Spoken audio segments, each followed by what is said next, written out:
bazomkhulekela. It's something different. It's something that he has never done before. It's something that has never happened before. Something that has siyibonenze. Asazi ukuthi ngesikhathi kuthulwa ihlabelelo kwenzekani.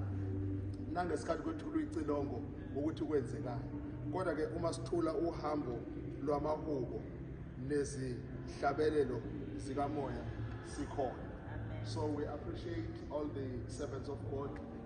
Babu Musa Zondi, we really appreciate you. Ngimzwile u-MC ethi kunomfundisi waqalwa ngayiqinisa leka MEC, but we are proud of that ukuthi we do have umfundisi aphinde abe u-MEC. We really appreciate that and the support that you have given and the speech that you have made to intertwine what is happening today, how it goes with the economic development. Siyabonga kakhulu.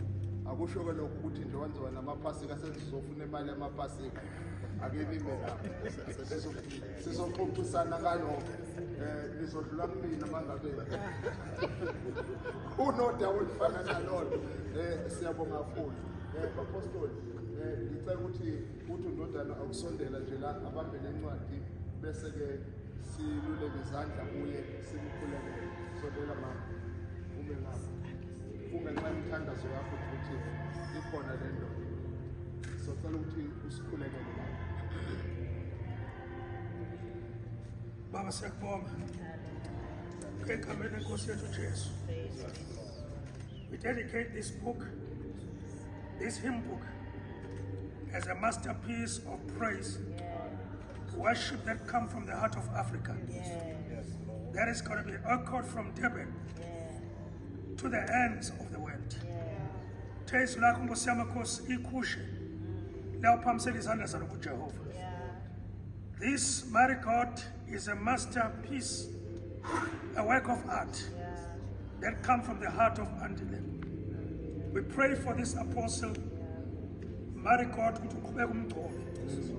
Sikhuleka Nkosi yamakhosi ukuthi le hymn book isetshenziswe, ithengwe, ihambe. Wathi omunye uNkulunkulu wethu onamandla onke, if you want to write anything from Africa, put it in a book.